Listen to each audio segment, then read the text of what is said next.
Asisha. You don't, sir. Eh. What if we centralize it, sir? If we centralize it, we use it. No. Eh?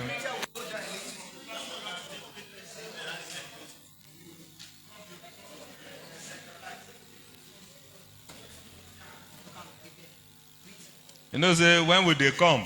Make you no come be like say now bubu yeah. That's why I say I'm not going to harvest the mushroom. I will bring it this way so that you will see it is emanating from where we planted it. When we are done, you can come and have a look at it. It is sawdust that is inside here. So he is to now demonstrate to us. Sir, hello sir. Usher. Eh? Why? Now you go explain. What the hell? Where does sir? I beg, call some. I'm talking to to my Oga. Thank you, sir. Let me pick somebody. Training here.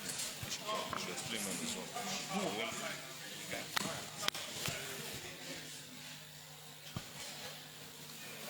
All right. Okay. Good afternoon, sirs. Good afternoon, Maz. We are about to do the demonstration, the practical aspect of it. We have done our mixing before coming because we cannot be doing it here. Here is the sawdust, just normal sawdust. We have done the mixing and we have added the calcium carbonate, the calcium sulfate, the rice bran. That is the supplement. This one, we have added everything, the supplement, because you know these sawdust, they need nutrients from sawdust to grow. But in order to make it rich, you add what we call like supplement. Supplements are still some agricultural waste. That's what we use to. That's what we add to enrich it, to increase the nutrient. Such supplements are like rice bran. That is all those husks that come out from rice after you have removed the rice seed. You can add a wheat offer. After you have removed your your wheat flour, the chaff that come out from it, that is what we call wheat offer. We mix it with sawdust with a measurement, a calculated measurement. We mix it with sawdust, the rice bran. We mix the calcium carbonate and calcium sulfide with water. You turn it with a shovel. The way you used to do, you know, we all know what is lebuke. We all know what is lebuke. So, so the way you mix cement, that's how we mix all those things and make sure that the water is adequate. So after that, that's when that process is called composting or simply called mixing. So after the mixing is now to load your substrate. The whole thing is called substrate. It's now to load them into bags like this. So there are specialized bags for mushroom cultivation, but like what Prof said, we improvise. We improvise here. This is just ordinary ice block nylon. Ordinary ice block nylon. But we are not be the one to shape it for it to be able to stand. For it to be able to stand, you tie the bottom like this. Please, you can go upstairs, up the gallery to have a better view if this place is congested. Thank you. After tying the bottom, you fold it in. Then you now load in your sawdust.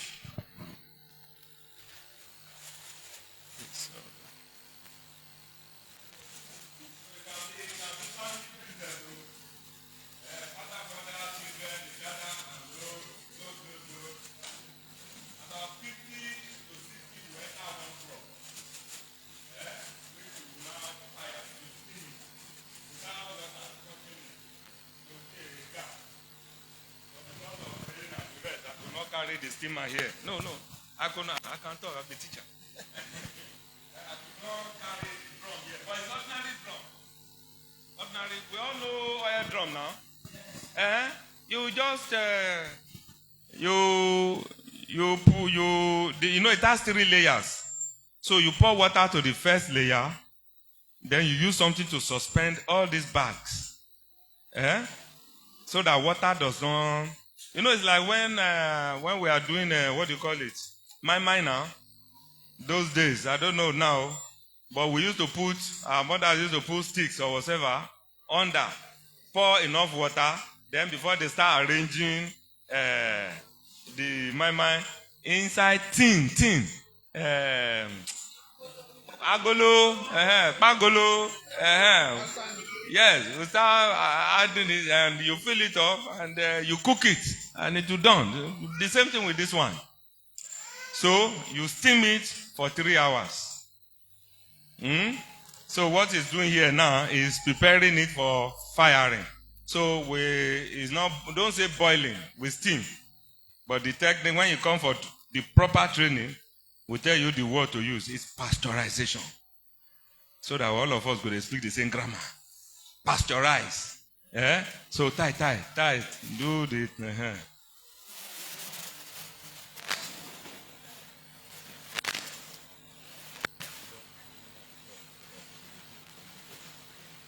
So he's preparing it for firing.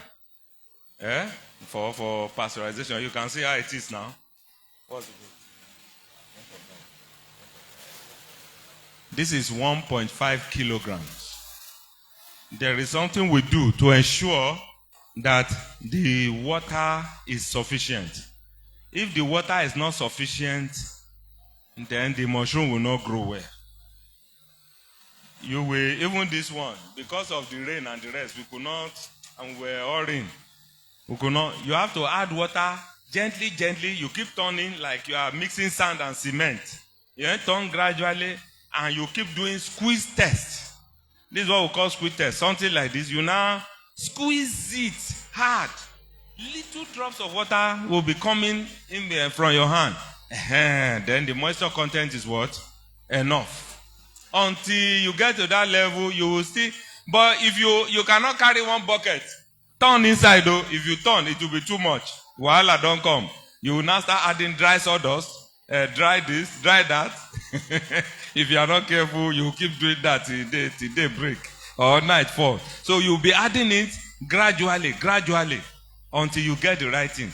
Because the substrate must be suitable for the mushroom to grow. Must be suitable. Must be in a good condition. Now, like I said, we have wheat bran inside. We have calcium carbonate inside. We have calcium sulfate inside. All those things are what when you go to where they are doing mixing feed, way, you can get all of them there. You know way now? You can get all of them there. Wheat offer, rice offer, calcium carbonate, calcium sulfate, you get them there. So once you do it like this, about how many enters one drum now? For 150. So between 50 and 60 enters into one drum. You load it, you cover the drum. That drum, the top, you put you use nail, like 4 inches nail, to hit it. To give just one tiny hole. That's the only place that steam will be coming out from for the next 3 to 4 hours. After which, you remove the fire, you allow it to cool down till the second day. By which time it is cool enough for you to bring out. So drop that one. Oh yeah, the next thing we'll do now is we just imagine that this one has gone to inside the drum and it has come out. Say we can follow me to imagine. That's why I like Nigerians.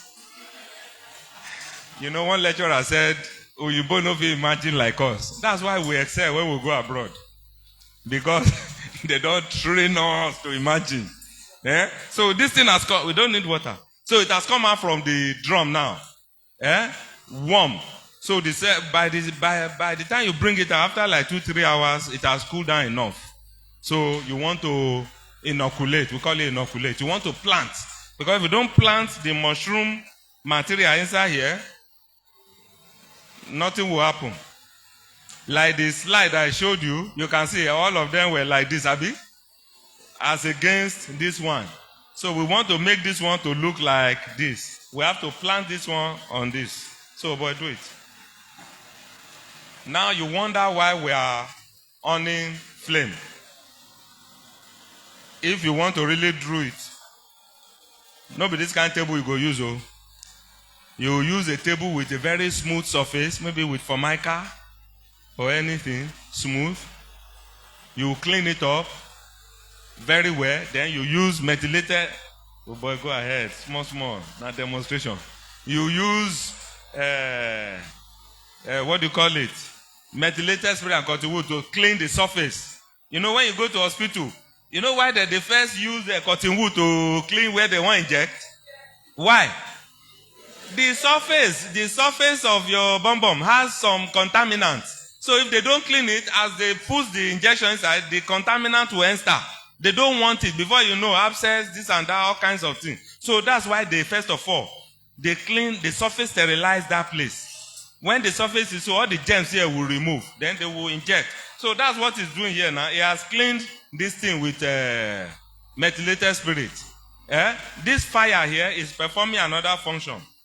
This one is to make this environment, is to direct the movement of particles. Okay, please note this.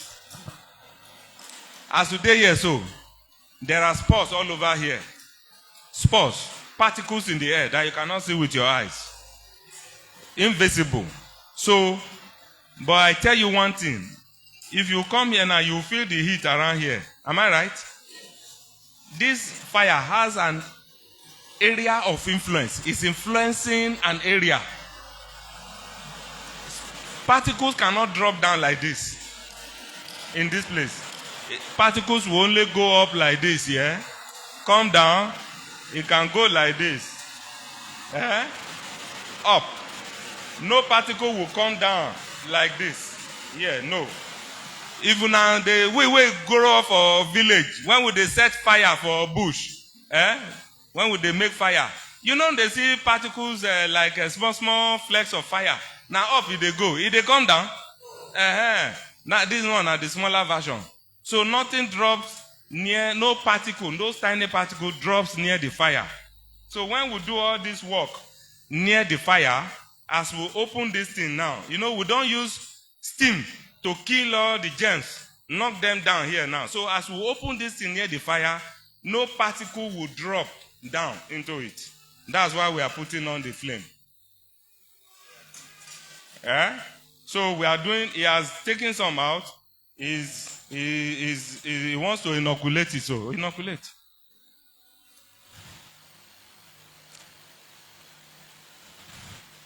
It be like child's play, have you? But if you under some days now, before you know, this thing will turn whitish like a ring around it. Before you know, they will start growing inside, and before you know, everything will be this. That's what we want to achieve. So now, if he uses this thing again, do you know he tied it before? This thing, our organism, if you tie them up, you know if you breathe. It be like say you block your nose.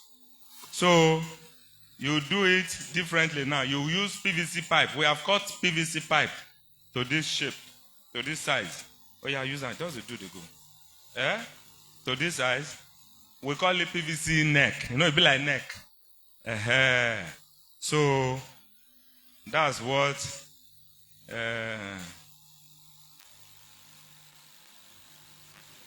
rubber band is trying. We use rubber band to hold the cellophane down with the brown paper.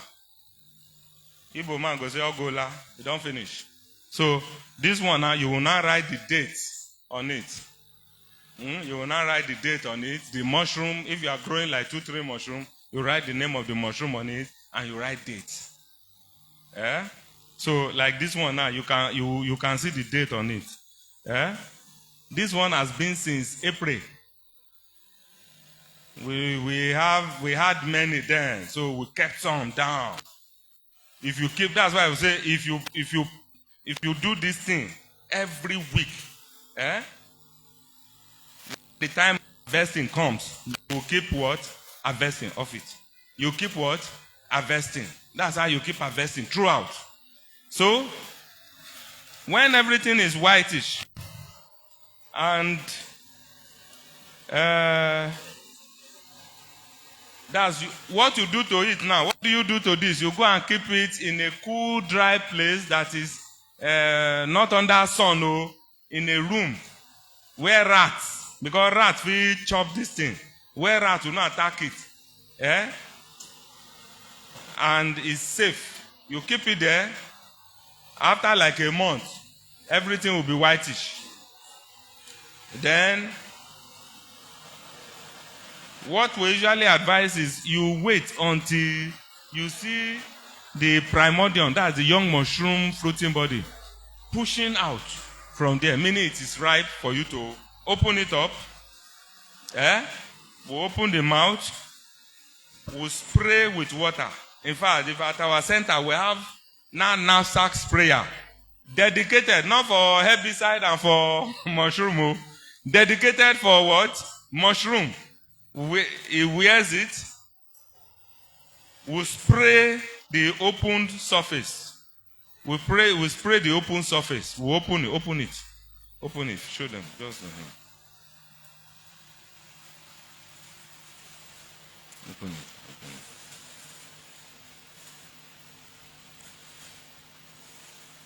Yes, this is what we do. There's a way we hang it like this. And the mushroom will be coming out from the end. So, these ones now you can see, even without opening, since we know grape, because we were keeping it, the truth must be said. I no can get manpower to do the work. So, I decided to leave these ones for demonstration. But where I keep them, they say, oh God, it don't reach for me to fruit.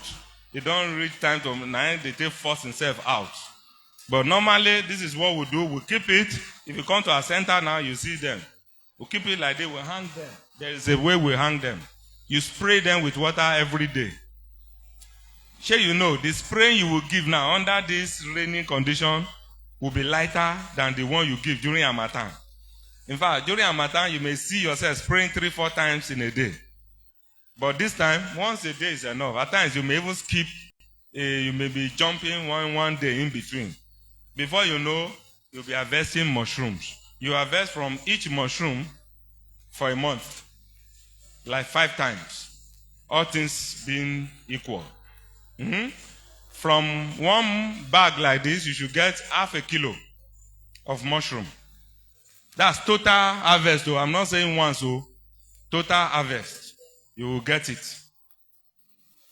If I may say, this one now should be about 150 grams. So imagine by the time it produces again, you have the half kilo. That's what is all about. Any other thing? Any other one? Have I left that one?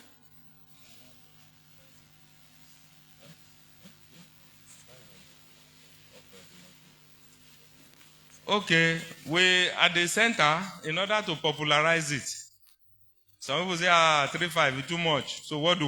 We cut the 1 kg, that's 1,000 grams, into 5 portions, and we sell each one.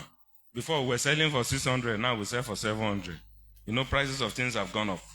We sell for 700 per pack. We have a pack. We didn't bring any. No, okay. Sorry. Then, as soon as you harvest, you preserve. I mentioned it. Dry it. Not oven, dryer. And you can sun dry.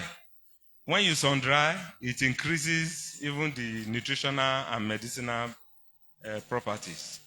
Because one of the gains of drying it is that it increases the level of vitamin D in it. And vitamin D is known to cure many ailments. I think we are done. So, we may now I think, sir, we may now answer question.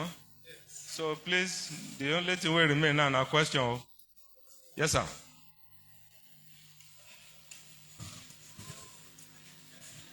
We ask one.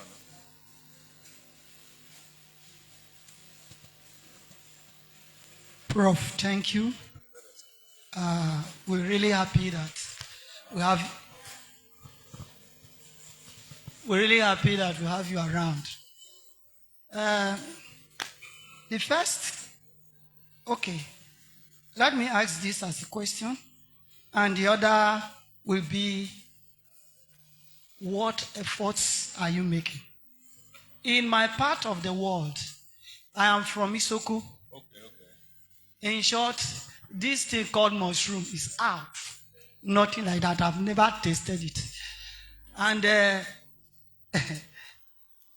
with what we've been enlightened with today, I think I have to learn it. Because what efforts are you making to get these things known to us in that part of the world? Because no to mushroom. I don't know how many people have. What efforts is your center putting forth to get this enlightenment to our part of the world? Assuming I will, sorry, sir, let me quickly answer that. Assuming I will get a video of this and go and show it to my VC, see the question they're asking, so that if I want to go to Isoko land, they will fund me. Yeah? It will be interesting. So, do I answer that, or you want to bring out all the questions? The other one, you made a statement. You said, consult before you take it. That is the exact word you. How accessible are you to us? Because it is experts. Because you were saying something about not taking wild one. Except you are very used to it. You grew up like at home like me. Then, now, I feel as an expert, you'd. Sorry, I have a paper. Sorry, sir. This is a bit medical in nature. Are you the one that could be met for clarification on what type would be good for me as a person? Or we go to other people in other medical fields? Okay. Are you done, sir? I think for now, yeah. Please let me answer this before another person will ask question.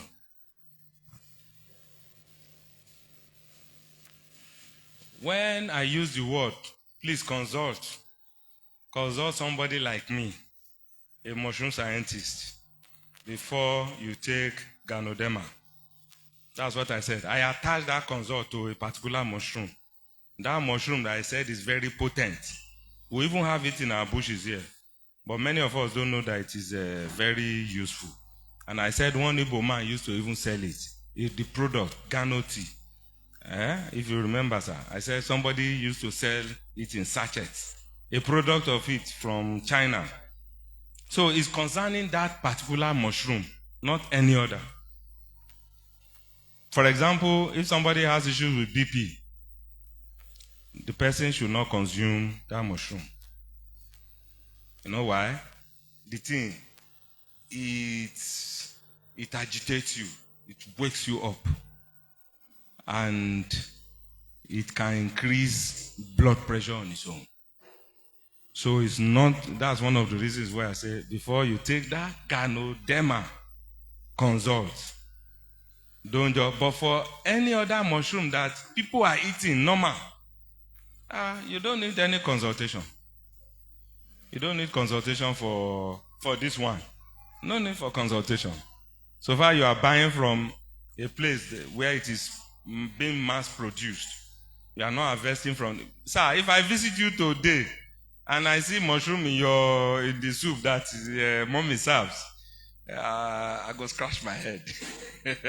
I will say, if like say my tummy is not ready for for the food, because I will, especially if you say you harvest it from the wife, I no go chop. Oh, I no go chop.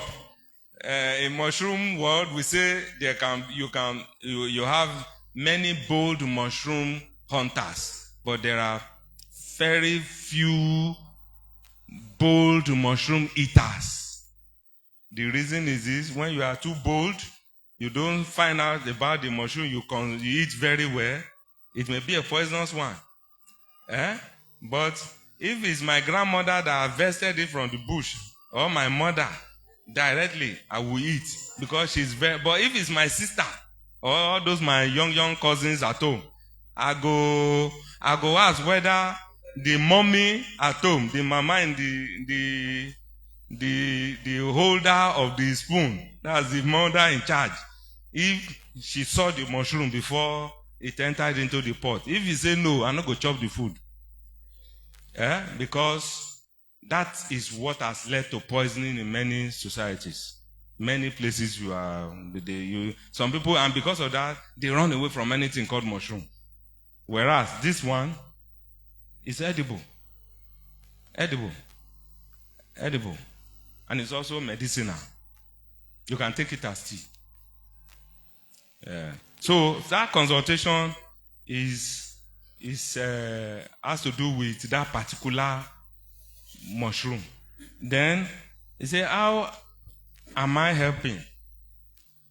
It's not only me, it's Uniben that I'm representing. So we can be of help when you consult us or you make a request. Sir, you are in a good position to introduce mushroom to your people, sir, by writing a letter to us that your people need to be informed.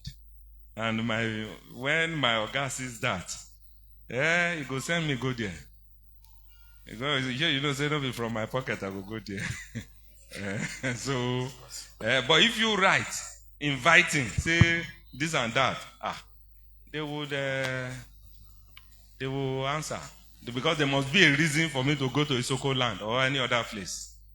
Even for me to move to some other places, I must tell my Oga. I hope I've answered that, sir. Then for medical, you say, why not medical doctors? Unfortunately, sir, go and ask an average medical doctor. Even though the thing is now widespread in the internet, ask an average medical doctor. The only thing they were taught rather, about mushroom is about the negative aspect, not the positive one. I discussed with a medical doctor some days ago. All he can remember about mushroom is amatoxins. They are amatoxins, psilocybin, because that was what they were taught. So most of them don't recommend it. They don't have that educational upbringing to advise. But if a poisonous cake comes, they will quickly say, now this kind of one, they treat. But to advise on the edibility, and again, they cannot advise you on the edibility of a mushroom. It is people like us, we are not being proud though, it is people like us that can advise you on the ones that are edible. Why? You can see the date I quoted there, Akpaja 2003. I did the work in Akwete, close to Port Harcourt. It's between Aba and Akwete in 2002 on the mushrooms that the Igbo people eat. And I consulted many Igbo people from different Igbo lands. And they gave me information on the one they eat and the one they don't eat and the one they use for medicine and the rest and how they use it. The work is on internet. You can check it. Akpaja 2003. It's there. So I collected information. That's how we go around and collect information from Igbo people, from Yoruba people, from Edo people, from this and that all over.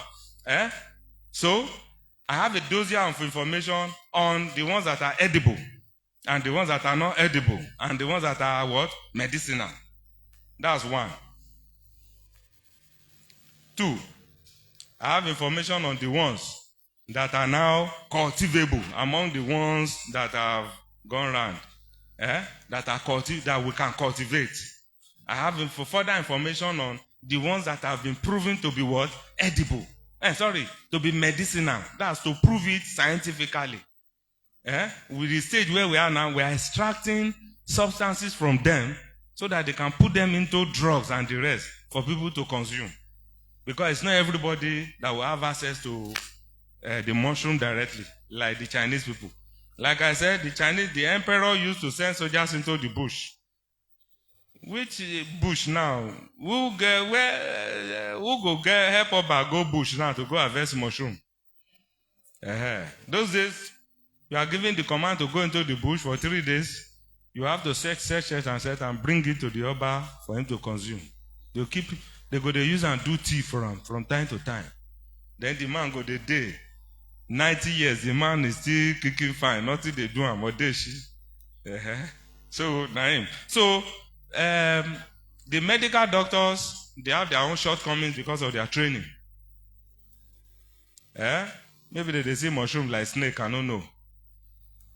So their training is not complete on mushroom. They only know the bad aspect and how to treat it. So that's why we are still useful in that aspect. Not only me, people like me, people who study the same thing like me, we can be very useful in that aspect. But if you need information on mushroom generally, enter Unibank, look for Mushroom Center, and we'll give you some dialogue. Thank you, sir.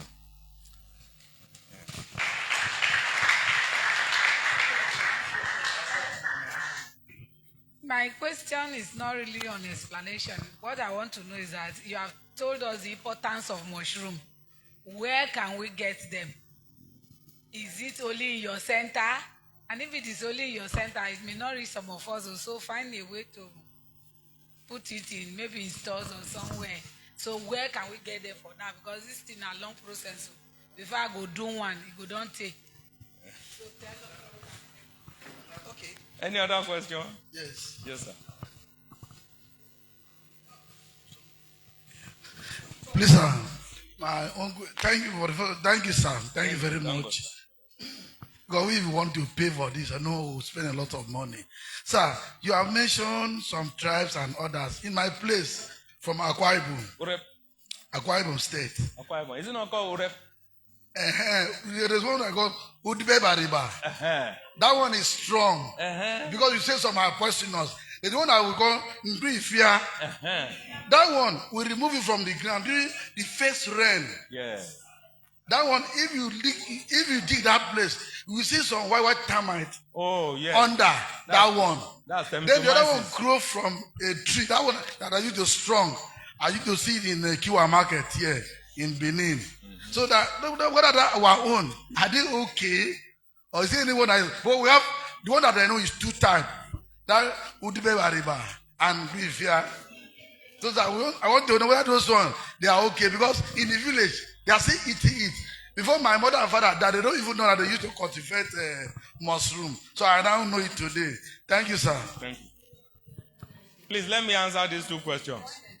The first one is, where do we get the mushroom? We have the capacity to produce as much mushroom as we can. I believe you know that. But it should be demand driven. Mommy is asking now, where can she get? You can get in Unibank. You can get in Unibank. So, oh boy, you will collect her number. And 1 or 2 other places. But I cannot be here and be promoting business for other people. Now Unibank, I go producer for. So for now, we will be supplying you so far you are ready to buy. We will be supplying you the mushroom. Mommy, do you understand? Sir, I better help us get a piece of paper. For those, what we are giving now is just this. Any mushroom we produce is either it is edible a confirmed edible mushroom or a confirmed medicinal mushroom. Nothing outside those two. So for now, it is this one we are producing. The one I said can grow in 2 weeks. Once this season is over, this constant rain, once we enter into that dry spell, we will start. So before October, we will now add that one to this. We will now be producing that one too. But for now, it is this one we are producing. Sir, help me write their number on a piece of. But use another biro, I beg, so that I will be using this. So, source, University of Benin. We'll get you get our number, we'll direct you. But I cannot be here and be promoting another. But there are pockets of this thing. But if you need, we are talking of information now, authentic information on mushroom production, on mushroom generally, come to our center for information. Yes. Then you ask the question, sir. Say the mushroom in your place. Some people get annoyed, not only in gathering like this, academicians, professors, when they ask, how do you confirm that a mushroom is edible or poisonous? When I stand up to give the answer, they get annoyed. It's not authentic enough. I say, okay, are you be bold enough to start it? You know the answer? To say, how do you prove that a mushroom is edible or not edible? The answer is, it is when somebody eats it and does not die. That's number one level. When somebody eats it and does not vomit. Does not vomit. When somebody eats it and does not hallucinate. Because you have different types of poisoning. Some makes you to do what? Hallucinate. You could see a big image with one leg and they walk. All kinds of things. Hallucination is one. Vomiting, nausea is another. Then, like Amanita phalloides, Amanita virosa, all those ones, they kill. So 6 hours when you collect it, after the time, start having running stomachs and blah, blah, blah, a lot of pains, cramps. Now only God will save the person. That one, now death. Then there is one. Even my grandfather was the first to let me know about that one. If you eat it, no problem. But anything will make you put alcohol for mouth, to drink alcohol, join. It go worry the person. It go vomit. It go faint. But it no go die. We'll consider all those mushrooms as what? Poisonous mushrooms. We are not growing them. One of the things we do at the center is we identify mushrooms. Then, when any community says, that's why if I come to Igbo land, are you Igbo, sir? If I come to Igbo land and you say this one, na ero madu, you say no be ero mo. Okay, sir, please, can I, when you harvest it, I will make sure say, mommy harvest many. I can even do family support. I give her some money, may take cook the soup. I no go chop. I no go chop. I go visit you now, make sure say una chop am. Now una say it edible. Now una go prove am. When una don't chop am, the second day I go come greet you. How una day? I hope you are fine. I go say nobody is no sign of toxicity, poisoning. Then I will know it is. I will join. Then that mushroom, as I leave that first day, I will collect sample. I will use our parameters. I will characterize it. I will identify it properly. I will check literature. I will study that mushroom, check it, draw it, look under the microscope, do all kinds of chemical tests not to prove the edibility, to properly identify it against a look-alike. That's all. So, that's why I said indigenous societies have used themselves as guinea pigs, sorry to use the language, over the centuries, and they have a bank of knowledge concerning the edibility or otherwise of mushrooms. They are the one we consult on the edibility or otherwise of mushrooms. There is no scientific method to prove that a mushroom is edible or not edible. Then, if you say this one, like in my place, there is a saying that says, we call it okoko. Okyo. That's what we call it. They say the one where then sun for top of, kitchen for village, they low. Then the sun things on top. The one where they up there, on top of where the sun are, he asked the one where they inside pot, say, oh boy, they don't chop you? That one say, no, they never chop me. If they don't chop me, you for here as people they cry now. Do you understand? The one on the roof being dried is asking the one in the pot, how far? They don't chop you? He said, if they don't chop me, for here as people they shout. Our people know some mushrooms. In Yoruba, my mother's side, they call them Osunebora. Yeah? It's not for human beings. The juju men, some bad people in the village, they use it to even do poisoning. Mind you, it's not just mushroom. There are even some plants that will eat the fruit. The roots and the rest are very poisonous. But I'm not here to start making, I won't even name half. I can't name one here. I'm a plant scientist, I know some. So, it is the indigenous societies, it is from them we gather the information on the edibility of mushrooms. It is not done in the lab. So, sir, your people, the ones they eat, if you know them, stick to it. They are edible. Since your people, they chop and they no die, then they are edible. People like me, I want to know everything about what the mushrooms they eat, and it's not killing them. So that I will document it. It will be part of my information as a center. Thank you, sir. Any other question?